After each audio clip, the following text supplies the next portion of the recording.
Bicara soal Pilkada Medan, Ya, gimana sejauh ini pandangan ya di pandangan Bung Agus? Pilkada Medan kali ini kan menarik ya, karena salah satu calonnya adalah menantu dari presiden gitu, melawan petahana. Nah, salah satu pilkada yang cukup panas lah ya di Indonesia gitu ya, dan jadi perhatian media nasional juga, bukan hanya di Medan aja gitu ya, Pilkada Medan kali ini.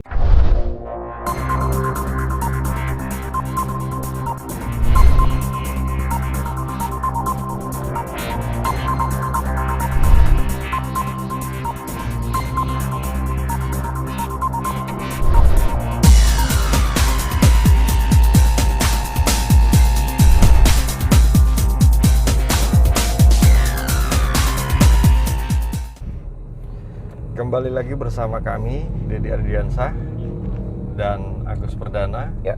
untuk program The Journalist, dari dan untuk jurnalis. Menghadapi situasi politik seperti sekarang, Ya. di mana-mana kan pelaksanaan pilkada langsung, Ya. termasuk di Medan dan beberapa kabupaten kota di Sumatera Utara. Ya. Yang menarik di sini adalah AJI itu kan Aliansi Jurnalis Independen, Ya. itu kan wadah organisasi yang mengusung independensi. Ya. Kemudian dikenal dengan jargon menolak amplop, Iya, suap, iya, dan iya. anti Iya. politik uang kan begitu. Iya. AJI sendiri memberikan etik kepada anggotanya itu seperti apa? Iya, di salah satu kode perilaku AJI itu sudah diatur. Ya, udah jelas bahasanya, lugas dia, bahwasanya jurnalis tidak boleh menjadi bagian atau tim kampanye lah istilahnya begitu ya. Itu udah jelas gitu. Maupun terlibat dalam politik praktis gitu. Ketika dia ingin terlibat menjadi tim kampanye atau mau terlibat dalam politik praktis dalam bentuk apapun, ya dia harus mundur, Pak Det. Mundur sebagai anggota AJI. Okay. Dan ada juga peraturan Dewan Pers itu, aturan yang mengatur sebaiknya wartawan mengundurkan diri. Jadi dia juga mundur, nonaktif. Apa bahasanya ya?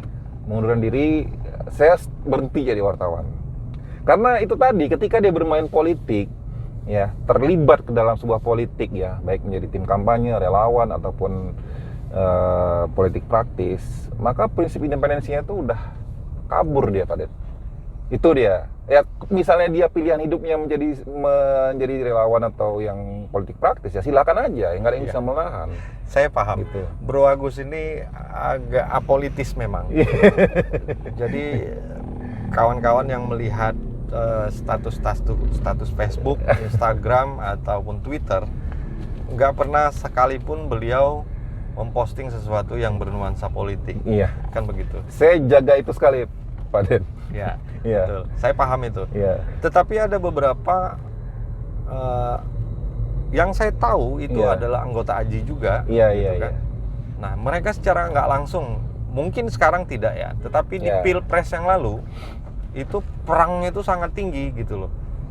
Nah, Iya. ada beberapa yang kecewa, Iya. anggota AJI termasuklah level-level junior mungkin ya, Iya. yang kecewa melihat seniorennya itu justru terang-terangan begitu memberikan pilihan, bukan hanya memberikan pilihan, tetapi juga mengajak dan memberikan apa kita bilang kampanye negatif untuk calon yang tidak dia dukung begitu.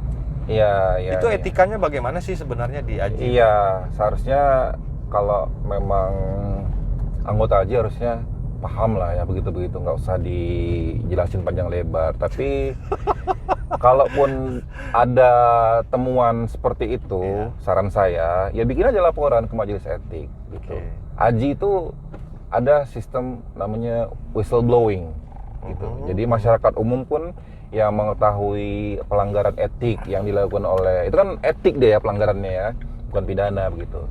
Jika ada masyarakat yang non jurnalis atau non anggota AJI yang mengetahui ada pelanggaran etik yang dilakukan oleh anggota AJI, silakan bikin, ada formnya, sudah ada semua, nanti bisa akan diproses oleh majelis etik, akan disidang, dipanggil lah gitu. Tapi kan itu masyarakat umum kan tidak Ya. paham Iya. regulasi internal ya di Iya. organisasi. Yang dipahami masyarakat itu kan, Iya. oh beliau ini anggota AJI misalnya kan. Tapi kenapa dibiarkan, kenapa dibebaskan misalnya melakukan kampanye? Kita bilang kampanye, apakah kampanye positif untuk calonnya atau kampanye negatif untuk menyerang lawannya begitu.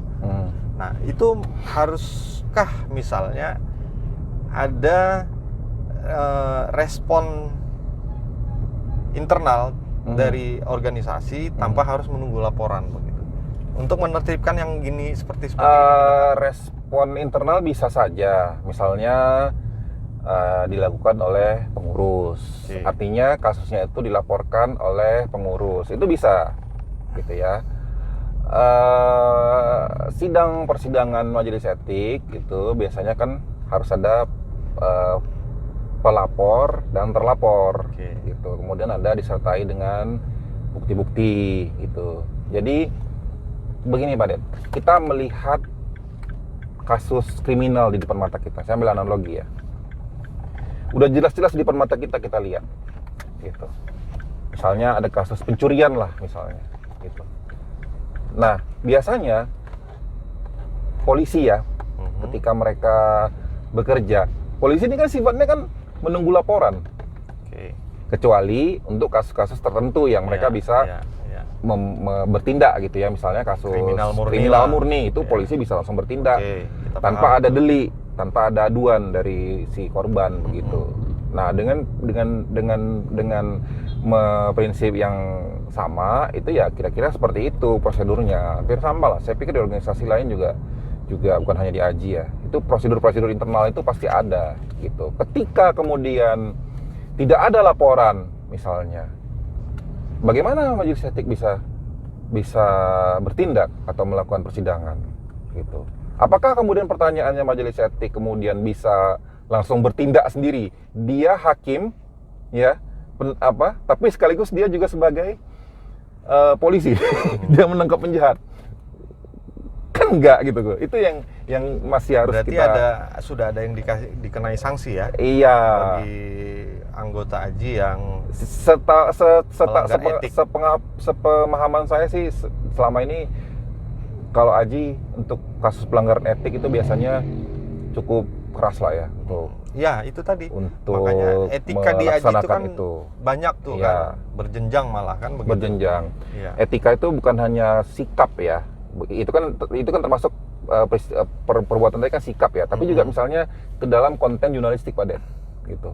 Jadi misalnya kayak Dewan Pers kan ada bikin semacam kayak pedoman pemberitaan media cyber, pedoman pemberitaan bunuh diri gitu ya. Itu yang kita patuhi gitu. Misalnya jangan menyebutkan korban perkosaan, namanya jelas segala macam gitu-gitu ya, melindungi jurnalis berperspektif korban atau apa. Itu harus dipatuhi. Dan itu termasuk bagian dari kode etik gitu. Oke. Ya, itu sih yang penting Ya. diketahui oleh publik kan Ya. begitu. Dan kesadaran sih kalau menurut saya. Ya. Kesadaran. Jadi kalau ada siapapun dia mungkin gini Pak Det. Masyarakat mungkin melihat jurnalis atau melihat wartawan sama kayak melihat polisi misalnya. Ketika kita tanya pendapat masyarakat tentang institusi kepolisian, mungkin banyak yang polisi ini suka menilang apa segala macam. Kan nggak semua polisi juga seperti itu. Ya kan? Ada 1-2 oknum. Bahasa oknum ya, bahasa apa itu? Gitu. Nggak bisa mengeneralisir. Nggak bisa, jangan kemudian kita lantas mengeneralisir kalau semua polisi itu jelek. Ada bad cop, ada good cop, dan saya yakin di jurnalis juga pasti ada di semua tempat gitu.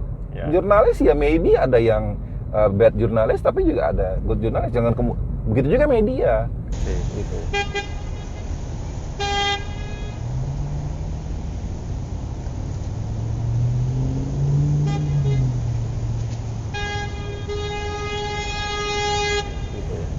Bicara soal Pilkada Medan, ya gimana? sejauh ini pandangan Ya, di pandangan Bung Agus? Pilkada Medan kali ini kan menarik ya, karena salah satu calonnya adalah menantu dari presiden gitu, melawan petahana. Nah, salah satu pilkada yang cukup panas lah ya di Indonesia gitu ya, dan jadi perhatian media nasional juga, bukan hanya di Medan aja gitu ya, pilkada Medan kali ini. Saya pikir yang harus diwaspadai adalah terutama hoax-hoax yang beredar berkaitan dengan pilkada. Makanya nanti pada kita rencananya nanti kan ada debat publik ya. Nggak tahu apakah Calon nanti ada apa nggak? debat calon. Nah, nanti kan biasanya calon-calon itu kan suka klaim ya, bilang begini gitu. Nah, nanti kita akan mengadakan, AMSI akan mengadakan cek fakta, kegiatan cek fakta untuk mengklarifikasi, bener nggak si calon ini bilang A, bener nggak kenyataannya sesuai dengan A, atau jangan-jangan hanya klaim gitu. Itu sudah dilakukan kemarin waktu Pilpres, Pak Det. Nah, ini kita akan bermain lagi di pilkada, artinya masyarakat juga tidak menelan mentah-mentah klaim yang dikeluarkan oleh paslon begitu. Ada pembanding lah gitu, kondisinya. Itu informasi yang disampaikan oleh masyarakat. Ya. Atau dari pasangan? Enggak, dari debat. Nanti kan debat itu kan disiarkan ya. Debat paslon itu kan disiarkan biasanya, disiarkan di televisi. Nah, nanti debat itu yang isi konten debat itu. Iya. Pasti kan mereka akan melaga visi misi ya, melaga program gitu. Nanti itu yang kita cek fakta, pelatihan cek fakta untuk pilkada. Itu menarik itu. Ini saya kira informasi baru yang selama pilkada sebelum-sebelumnya itu nggak ada kan gitu. Karena biasanya pas masa pilkada itu kan ya mereka paslon itu kan saling serang lah ya. Ada black campaign apa segala macam gitu. Posisi kita tuh tidak dalam rangka membela, tidak.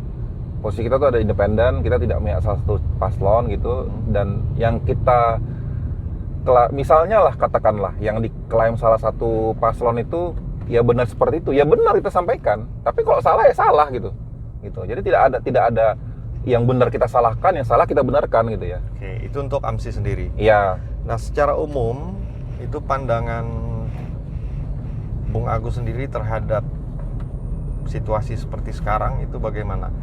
Pilkada dulu itu asumsinya adalah pesta bagi masyarakat. Iya. Pun juga pesta bagi media, kan begitu. Iya. Karena kebagian kue Kue iklan. iklan. Tetapi sekarang Kondisinya berbeda. ada banyak berbeda, dan ada banyak peraturan ya, termasuk Ya. KPU sendiri yang melarang Betul. pasangan calon memasang iklan di media-media tertentu. Betul. Itu gimana situasi bisnis media, terganggu nggak dengan hal-hal seperti ini? Ya pasti terganggu lah. Kalau kita satu sisi misalnya katakanlah iklan kampanye hanya boleh via KPU misalnya ya, via Komisi Pemilihan Umum. Ya kan budget mereka juga terbatas. Nggak mungkin semua media yang ada di Medan atau di Sumur ini semuanya juga bakal dapat gitu kan. Gitu. Bagi-baginya tuh bagaimana dari KPU itu kan juga kita nggak angkanya kita nggak tahu berapa apa segala macam. Kemudian dari sisi paslon lah katakanlah, mereka ada mungkin yang memasang sebenarnya advertorial tapi judulnya jadi berita gitu ya. Itu kan jadi bisa jadi ulasan yang menarik, Pak Det. Apakah kemudian itu melanggar aturan yang dibuat oleh KPU? Kan ada Bawaslu ya, ketika mungkin masyarakat merasa oh ini berita ini kayaknya pelanggaran nih dari sisi kampanye gitu ya. Nggak apa-apa, bisa minta laporkan ke Bawaslu gitu kan. Nah, nanti baru kita masuk ke prosedur apakah misalnya hak jawab gitu ya, hak jawab atau kemudian mediasi ya silakan, tapi sepanjang tidak melalui pidana. Jangan kemudian oh ini beritanya nggak bener nih, hoax nih, dilaporkan ke polisi gitu kan pakai undang-undang ITE. Itu yang non prosedural gitu, Pak Den. Jadi sangat mengganggu ya, secara bisnis ya. Pastilah, apalagi ini masa gosakan media, Pak Det, yang katakanlah teman-teman punya usaha percetakan ya, Sekarang mengeluh kok. Keluhannya di mana? Iya ngeluh gitu. Dulu kan banyak Oh, cetakan, oke. lumbu-lumbul, Oke. baliho segala macam gitu kan. Makanya bersih nih nggak ada Iya, alat peraga iya, paslon kan. Dulu kan sebelum ada peraturan Rame. KPU ini kan penuh udah jalan USU ini kan dengan Kayaknya- alat peraga paslon. Next podcastnya ini kita perlu mengundang ini nih anggota KPU ya. Bisa KPU, Atau ketua Bawaslu KPU ya. juga boleh gitu. Itu menarik Pak Ded. Oke, terima kasih Bung Agus. Sukses ya programnya ya. Amin, amin. Untuk kehadirannya di podcast The Jurnalis ini. Sampai ketemu lagi di lain waktu dan kesempatan. Mungkin bisa kolaps di ke agenda-agenda. Nanti saya gantian kita undang podcast ya. Siap. Ya. Terima kasih. Sukses ya. Assalamualaikum warahmatullahi wabarakatuh. Waalaikumsalam.